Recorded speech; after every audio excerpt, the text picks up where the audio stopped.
Ahorita mismo, el mundo entero está conmocionado. Las instalaciones de refinación en Estados Unidos y Europa se detuvieron una tras otra, desapareciendo cientos de miles de barriles de producción diaria. Los inventarios globales cayeron a su punto más bajo en 20 años, y los precios del petróleo están en un sube y baja incontrolable. Sin embargo, en medio de este caos, México, un país que históricamente no tenía ni 0% de tecnología propia para refinar su gasolina, sorpresivamente se ha posicionado en el primer lugar mundial. Los expertos europeos se burlaron, diciendo que era una ilusión óptica temporal. Pero sorprendentemente, la turbocina que salgó a la costa oeste de Estados Unidos estaba hecha en México. ¿Cómo es que un país que antes mandaba su crudo al extranjero, porque no podía refinar ni una gota, logró salvar al mundo? ¿Y cuál es el combustible del futuro que están preparando? Hoy comienza el milagro mexicano que el mundo ha reconocido. Antes de empezar, no olviden suscribirse y darle me gusta. Nos ayuda muchísimo. Hola, soy Roberto Wilson, un periodista especializado en energía en Estados Unidos. 540,000 barriles.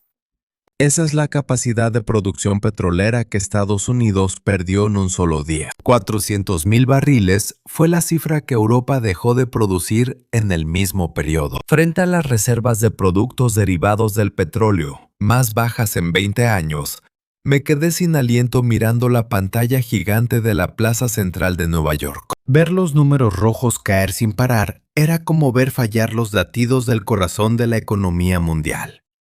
Fue justo en ese momento.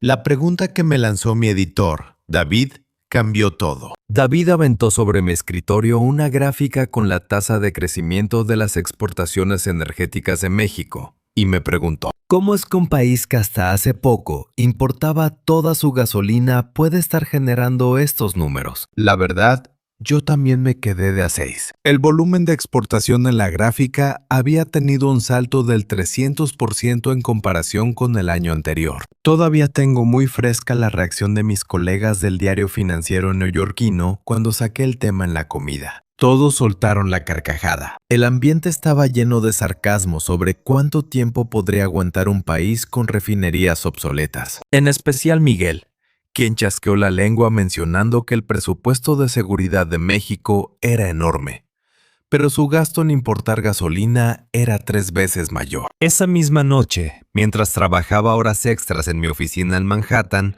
revisando datos sobre México, encontré una cifra impactante. La cantidad de combustible refinado que México solía importar era de 1,000 millones de barriles anuales, lo que equivalía a más de 3 millones de barriles al día. ¿Cuánto tiempo podría aguantar un país que dependía de traer toda esa cantidad del extranjero? Todavía me resuena en los oídos la plática que tuve por videollamada con John Smith, un analista de energía en Londres. John describió a México como el talón de Aquiles de la seguridad energética del continente. Dijo que era una estructura que se vendría abajo con cualquier temblor en la política de Texas o del Medio Oriente. Yo también asentí dándole la razón, pero los números no mienten.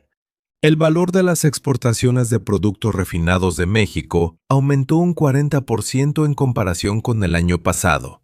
Y más impactante aún, su volumen de exportación de turbocina alcanzó el primer lugar a nivel mundial. ¿Cómo diablos era posible? Las palabras de Sarah Thompson, experta en energía de la cadena CNN, me dejaron la cabeza dando vueltas. Sarah advirtió que si México colapsaba, toda la cadena de suministro energético de América Latina y parte de Estados Unidos se tambalearía. Su análisis indicaba que países desde Colombia hasta Chile sufrirían un efecto dominó. Las palabras de Miguel sobre cuánto aguantaría un país que gastaba fortunas en importar gasolina seguían rondando mi cabeza. Pero al mismo tiempo, mi curiosidad crecía. Pensé que tenía que descubrir el secreto de cómo un país que antes no podía refinar nada estaba sacudiendo el mercado energético mundial. 3 días después, en el Foro Internacional de Energía en Ginebra, tenía la esperanza de encontrar la verdad sobre México en este evento que reunía a los mayores expertos en energía del mundo. Sin embargo,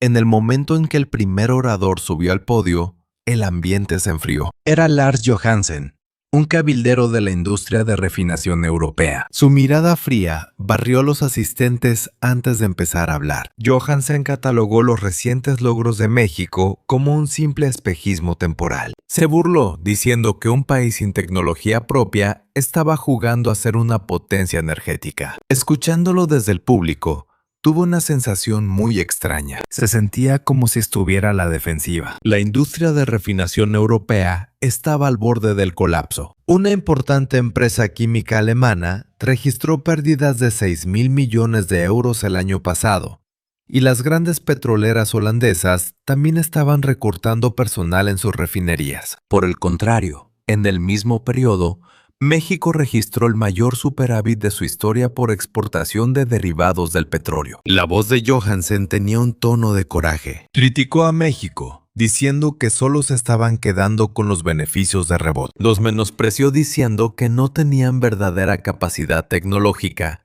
y que solo se aprovechaban de su frontera con Estados Unidos y su salida al Océano Pacífico. Se empezaron a escuchar murmullos entre los asistentes. En ese momento, yo también estaba sintiendo sin darme cuenta. Sonaba lógico. Pensé que no tenía gran ciencia importar crudo ligero, mezclarlo y vendérselo de regreso a los estadounidenses o a los asiáticos. Johansen fue más allá y mostró los datos de la antigua dependencia de México. Recalcó que su independencia en tecnología de refinación avanzada era apenas del 4%. Y que el 96% restante dependía de patentes y compras al extranjero. Lanzó la pregunta al aire.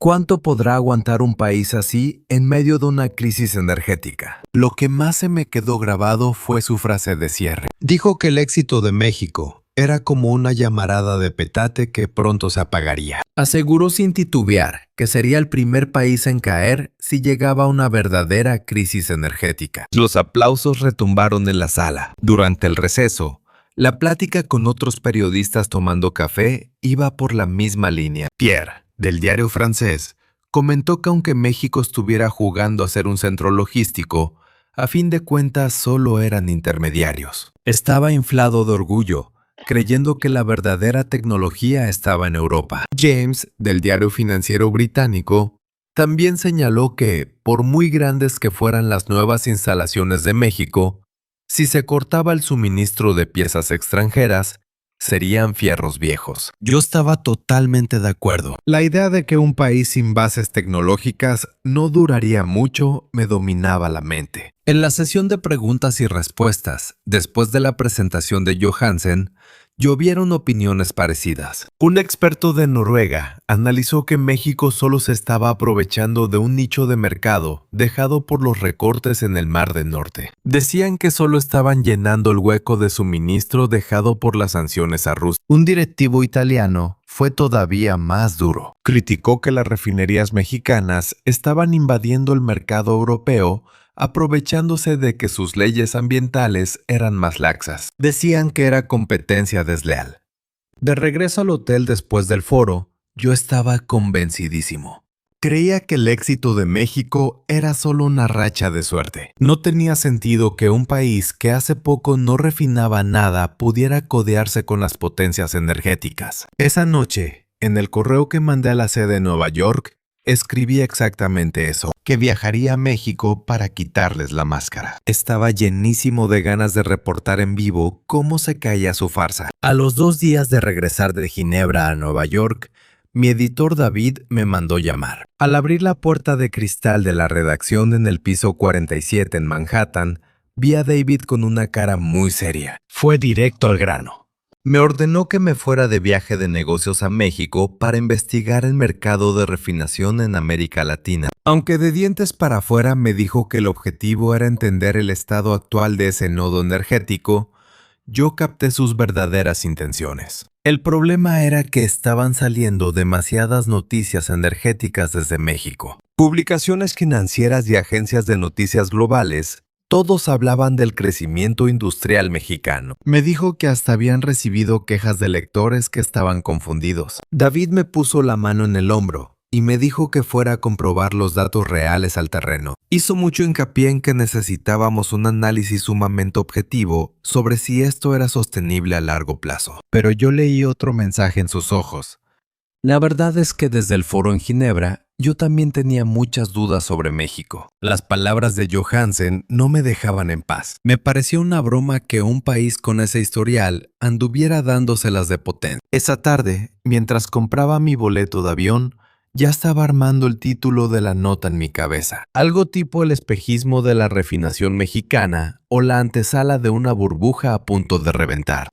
Cuando le platiqué a mi compañero Andrés sobre el viaje mientras comíamos, su reacción fue de no creerse. Andrés chasqueó la lengua diciendo que México llegó a gastar 15,000 millones de dólares anuales solo en comprar gasolina extranjera. ¿Hasta cuándo van a aguantar con esa bronca?, se preguntó. Marcos, el reportero de economía, opinaba casi igual. Marcos nos recordó lo frágil que fue México en crisis pasadas, recordando las devaluaciones del peso. Advirtió que con una estructura tan dependiente de la exportación a un solo país, otra crisis los hundiría. La noche antes de salir, mientras ordenaba la información, descubrí un dato revelador. Resulta que históricamente la dependencia tecnológica de México en sus plantas había sido del 95%. Eran los cuartos más dependientes a nivel mundial. No me cabía en la cabeza cómo un país así se había vuelto exportador. Lo más fuerte era de dónde sacaban las piezas clave y la maquinaria pesada.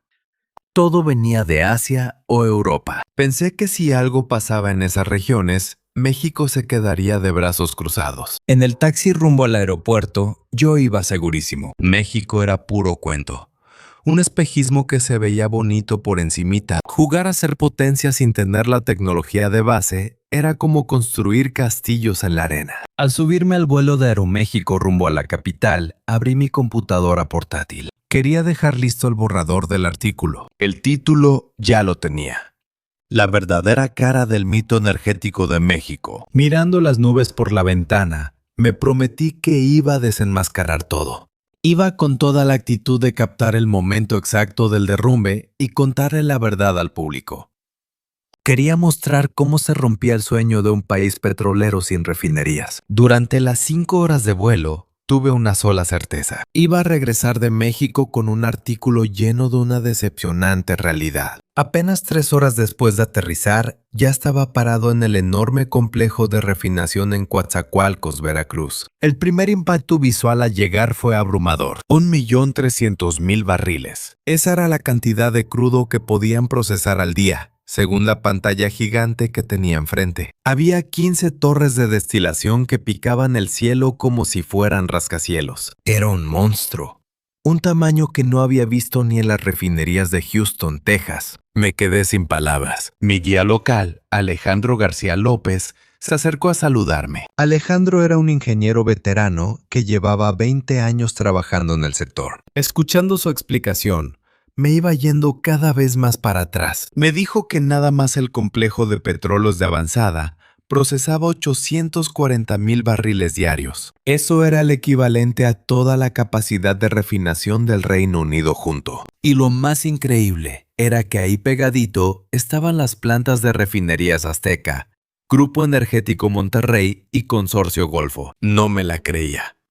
Al pararme debajo de una torre y mirar hacia arriba, me dio vértigo. Era una estructura gigantesca de 80 metros de altura que no paraba ni un segundo las 24 horas del día. El vapor hirviendo que salía de la punta parecía el aliento de un dragón inmenso. Cuando Alejandro me llevó al cuarto de control, me llevé otro susto. Las paredes estaban repletas con cientos de monitores. Los ingenieros estaban muy concentrados viendo las pantallas de las computadoras, como si estuvieran piloteando una nave espacial. Ese nivel de automatización de vanguardia, yo solo lo había visto en un par de lugares en Estados Unidos.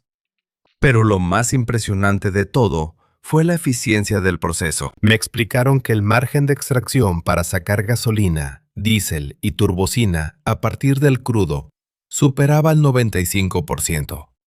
Era el nivel más alto del mundo.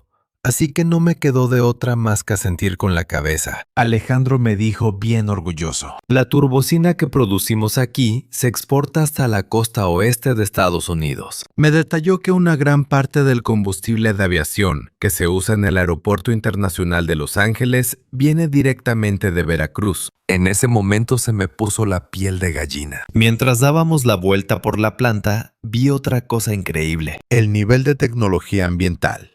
Todo estaba equipado con lo más nuevo: plantas desulfuradoras, reductores de óxido de nitrógeno, plantas de tratamiento de aguas residuales. Era un nivel que pasaría hasta las leyes europeas más estrictas sin ningún problema. Cuando llegamos a la zona de tanques de almacenamiento, me quedé con la boca abierta. Había una fila interminable de tanques gigantescos de más de 80 metros de diámetro. Según Alejandro, ahí nomás podían guardar 30 millones de barriles. Si contábamos todo el país, superaba por mucho las reservas estratégicas de 90 días. Las instalaciones portuarias también eran imponentes. Era un muelle donde se podían estacionar al mismo tiempo 3 buques petroleros gigantescos de 300,000 toneladas. La velocidad de carga y descarga era de más de 10,000 barriles por hora.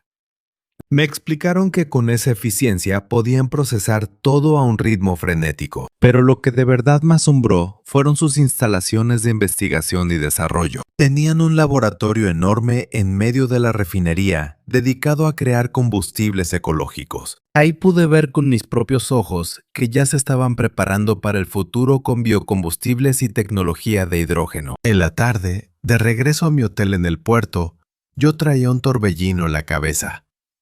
Era todo lo contrario a lo que yo esperaba. El México al que yo menospreciaba por no saber refinar, ahora presumía de un tamaño y una tecnología que superaba a Estados Unidos. Abrí la computadora en mi cuarto e intenté organizar lo que había visto en el día, pero me costó mucho trabajo. El borrador que había escrito antes no encajaba con la realidad. La idea de esto no lo he visto ni en mi país. Me daba vueltas y vueltas. Esa noche, en mi primer reporte para la sede de Nueva York, escribí lo siguiente: confirmé que tienen instalaciones muchísimo más estructuradas y modernas de lo que esperábamos. Aunque por terquedad, le agregué que seguramente su vulnerabilidad económica de fondo seguía igual. Para mi segundo día, me fui a la zona de carga en el puerto de Coatzacoalcos. Quería ver el trabajo de carga que empezaba desde las 6 de la mañana. 600,000 toneladas. Esa era la cantidad de turbocina que mandaban a Estados Unidos en un solo mes. Había 3 barcos petroleros enormes formados. En los costados tenían pintados bien clarito los logotipos de Chevron,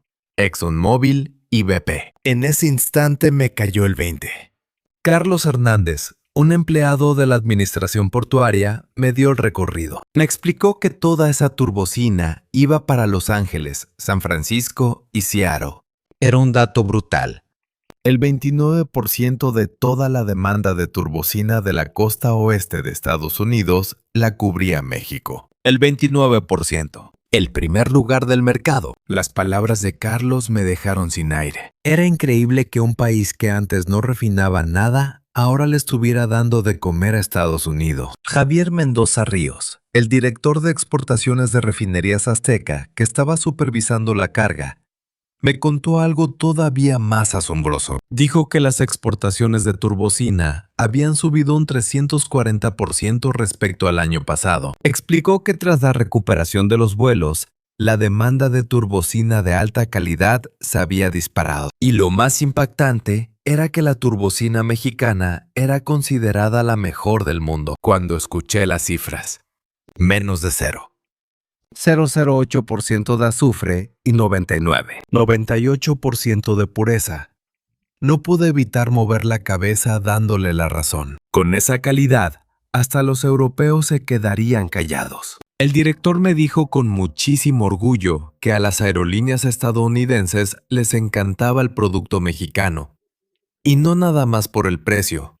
Estaba comprobadísimo que era superior en rendimiento de motor, economía de combustible y normativas ecológicas. Al moverme al puerto de Manzanillo, en la costa del Pacífico, la vista fue todavía más majestuosa. Había una terminal de exportación de derivados del petróleo que se extendía hasta donde alcanzaba la vista.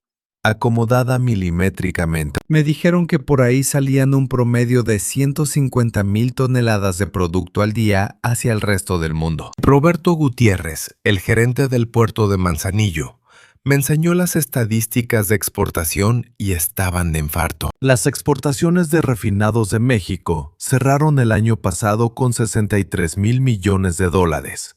Me explicó que ya era su producto de exportación más grande después del sector automotriz. Superaba por mucho a las industrias manufactureras tradicionales. Roberto extendió un mapa y me explicó que el combustible mexicano llegaba a todas partes. Exportaban a California, a Japón, a China, al sureste asiático y hasta Europa. El dato que me dejó boquiabierto fue el volumen de diésel que mandaban a Singapur. Me explicó que el producto refinado en México pasaba por Singapur para reexportarse a la India, Medio Oriente y África. O sea que hasta Singapur, el centro de logística mundial, dependía del producto mexicano. De regreso, visité la planta del Consorcio Golfo. Esta empresa, que tenía acuerdos con inversionistas árabes, era inmensa. Tenían una capacidad de 660,000 barriles diarios y contaban con la tecnología de primer nivel para desintegración de residuos. Fernando Navarro, el director de exportaciones del consorcio,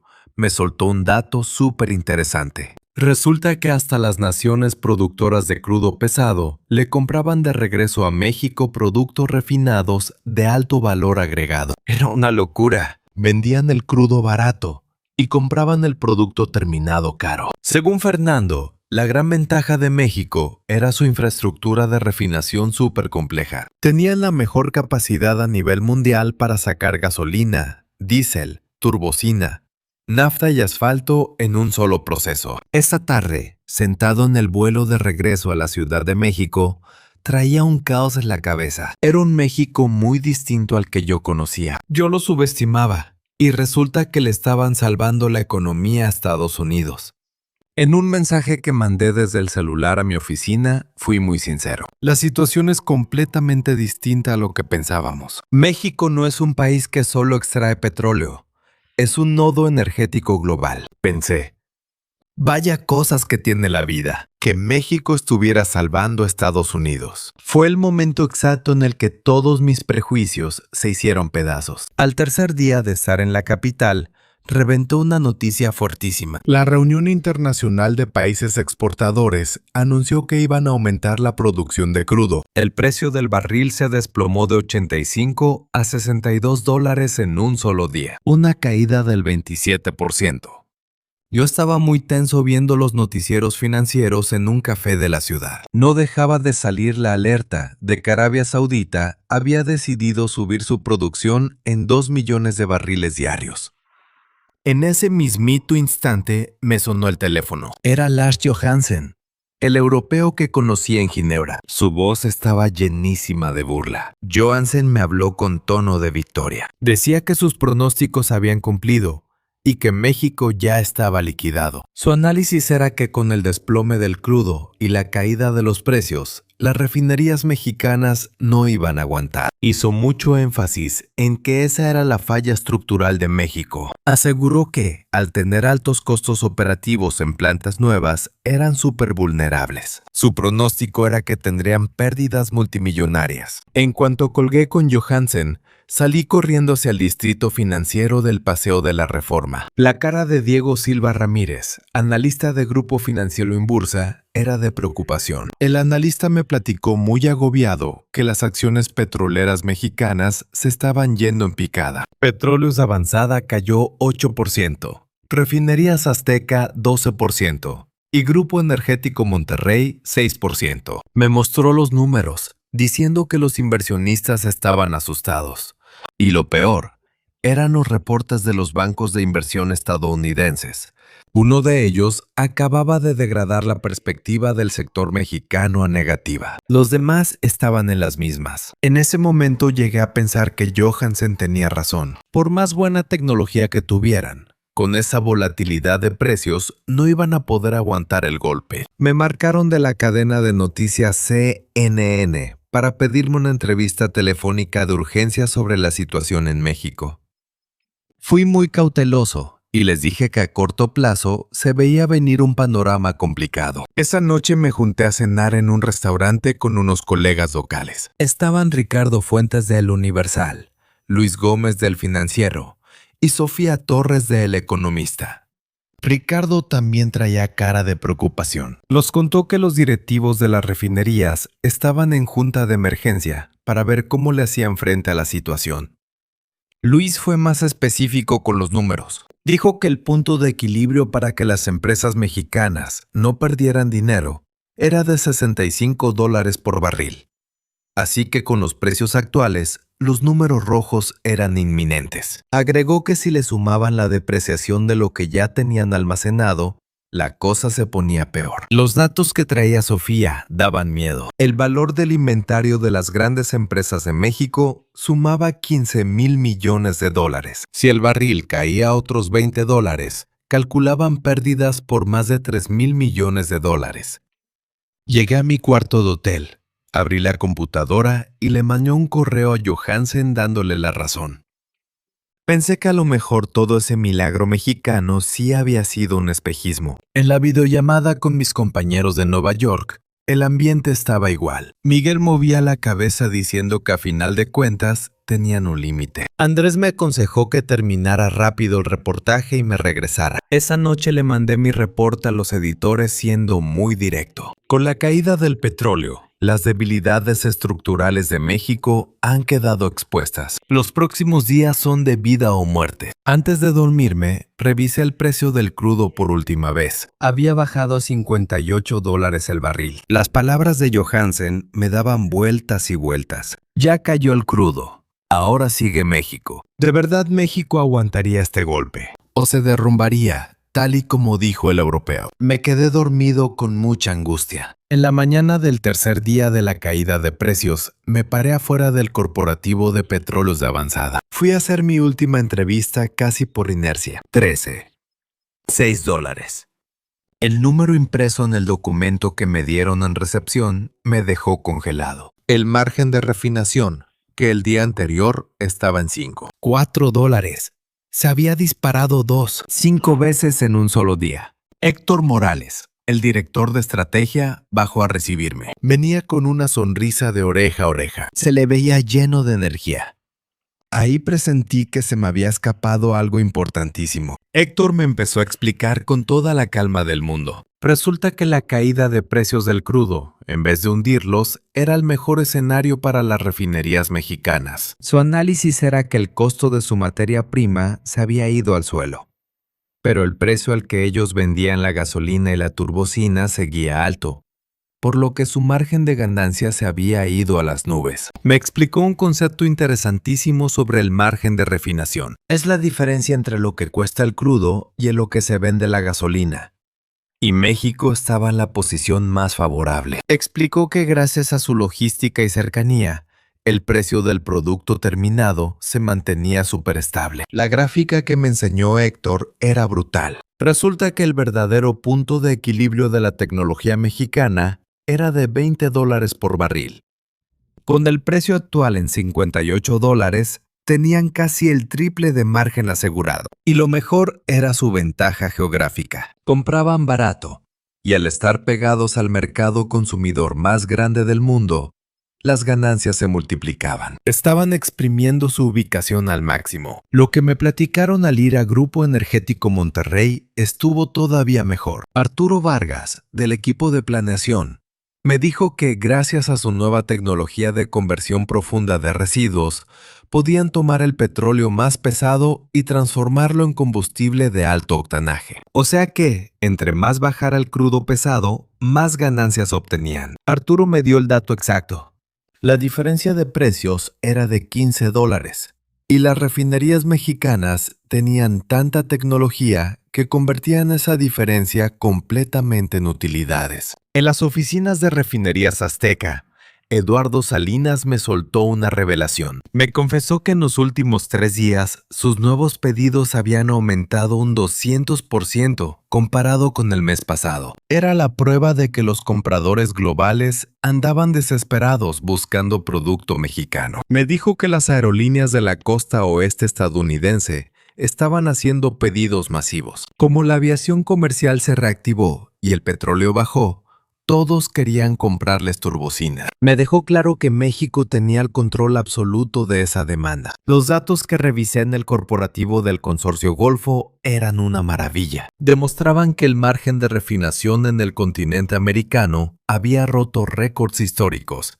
siendo 3 veces más alto que en Europa. Según Raúl Castillo, del equipo de finanzas, las empresas mexicanas estaban reportando ganancias operativas de más del 15%. Era 5 veces más que el promedio mundial de cualquier refinería. Con ese nivel de negocio, podían aguantar el fin del mundo sin despeinarse. Regresé a la zona financiera para ver cómo andaba la bolsa de valores y el ambiente había dado un giro de 180 grados. Las acciones petroleras que se habían caído en la mañana, para la tarde estaban subiendo fuertemente.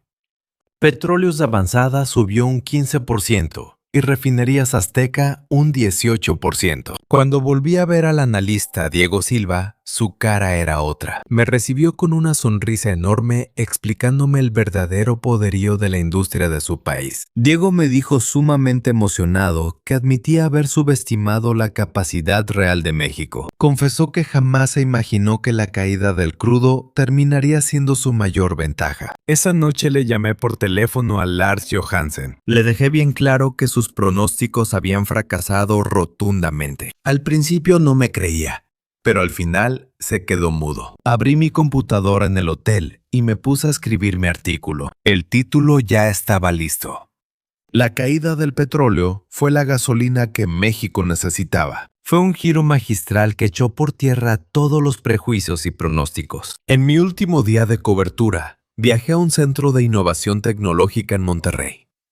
Lo que vi ahí fue el futuro en su máxima expresión. 211 millones de barriles. Esa era la capacidad de las reservas estratégicas de México guardadas en formaciones subterráneas. Era más del doble de lo que exigen las normativas internacionales para aguantar 90 días. Significaba que tenían el sistema de seguridad energética más fuerte del mundo. En ese segundo, entendí de golpe que había juzgado a México por completo de forma errónea. Tomás Aguilar, investigador del Instituto Mexicano del Petróleo, me dio un recorrido por las instalaciones subterráneas. Era una red de inmensas cavernas de sal. Tenían capacidad para guardar 30 millones de barriles y había 17 sitios así en todo el país. Aguilar me lo mencionó con orgullo, diciendo que las reservas mexicanas eran las cuartas más grandes del mundo, solo por detrás de Estados Unidos, China y Japón. Recalcó que, si lo medíamos por proporción a la economía,